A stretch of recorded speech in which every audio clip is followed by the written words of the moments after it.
দর্শক বন্ধুরা, আমি ঘরোয়া রান্নাঘর থেকে অপর্ণা বলছি। আজকে ঘরোয়া রান্নাঘরে মেরি ক্রিসমাস জানিয়ে সকলকে আমি আজকে একটা কেক বানাবো। দিনটা আমাদের বড়দিন আজ থেকে শুরু হয়। প্রকৃতির নিয়মে এই আজকের দিন থেকে দিন বড় হবে, রাত ছোট হবে। সব মিলিয়ে ফেস্টিভ্যালটা সকলেরই। আমি আজকে কেকের মধ্যে যেটা বানাবো সেটা হচ্ছে, প্রথমে আমি একটু কফি দিয়ে বানাবো। এই একটা স্যাশে নিয়েছি, ঈষদুষ্ণ জলের মধ্যে এটা গুলে নেব।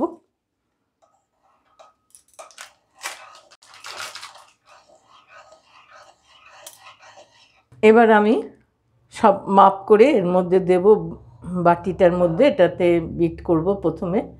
প্রথমে আমি দেব চিনি। আমার এখানে 100 গ্রাম চিনি আছে। মানে আমি 200 গ্রাম ময়দা নিয়েছি। আমার মেজারটা এরকম, আমি 200 গ্রাম ময়দা নিয়েছি, 100 গ্রাম চিনি, 50 গ্রাম তেল। আমি এই মাপে বানাচ্ছি। এখানে কফি জল আর প্রয়োজনে দুধটা দেব। চিনিটা আমি মিক্সার গ্রাইন্ডারে গুঁড়ো করে নিয়েছি। আইজিং সুগার যেটাকে বলে, কিনতে হয় না, বাড়িতেই আমরা করে নিই। এবার আমি এর মধ্যে তেলটা দিয়ে দিলাম।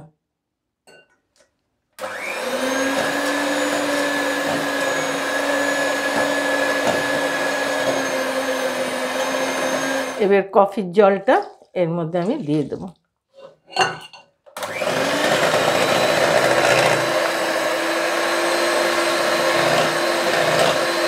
ইনগ্রিডিয়েন্টসগুলো দিয়ে দিচ্ছি। আমি 200 গ্রাম ময়দা নিয়েছি, 1 টিস্পুন বেকিং পাউডার দিয়ে দিলাম এর মধ্যে, একটু কম বেকিং সোডাটা দিলাম। এবার এগুলোকে চেলে নিই ভালো করে একটু।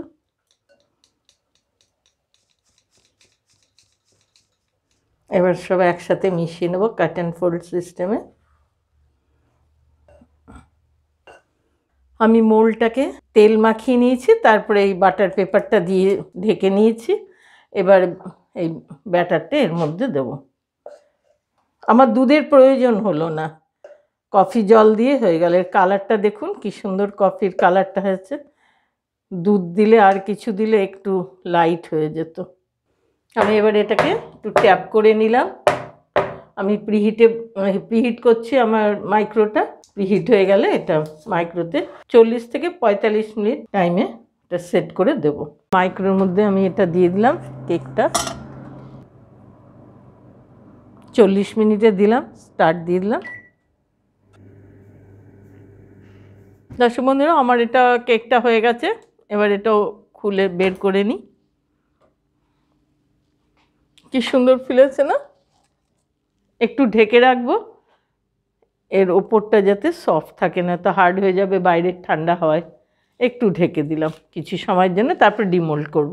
দর্শক বন্ধুরা, এবার আমি এটাকে ডিমোল্ড করব। একটু ঠান্ডা হয়েছে, পুরো ঠান্ডা হয়নি, দেখি হয় কি না।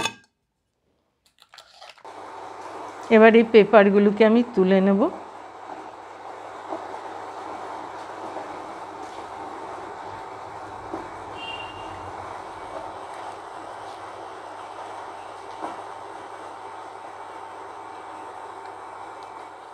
দর্শক বন্ধুরা, আমার কেকটা কমপ্লিট হয়ে গেল, আপনাদের সঙ্গে শেয়ার করলাম। শুধু কফি দিয়ে আমি বানালাম, দেখলেন, অন্য কিছু আমি দেইনি। আর সাদা অয়েল, হোয়াইট অয়েল দিয়ে এই কফি কেকটা আপনাদের ভালো লাগলে বানিয়ে খেয়ে দেখবেন। আমার রেসিপিটা লাইক করে দেবেন। নতুন বন্ধুরা সাবস্ক্রাইব করবেন, বেল আইকনটা অবশ্যই টিপবেন, অনেকের সঙ্গে শেয়ার করবেন। বন্ধুরা, মেরি ক্রিসমাস ডে। এই কেকটা এবছরে বানালাম। আমার চ্যানেলে আরও অনেক কেক আছে, ডেসক্রিপশন বক্সে দেওয়া আছে, দেখে নেবেন। মাফিন কেক, এটা একটু অন্য ধরনের বললেই আপনাদের সঙ্গে শেয়ার করে নিলাম। দেখুন বানিয়ে খেয়ে কেমন লাগে। আজকের মতো রাখছি।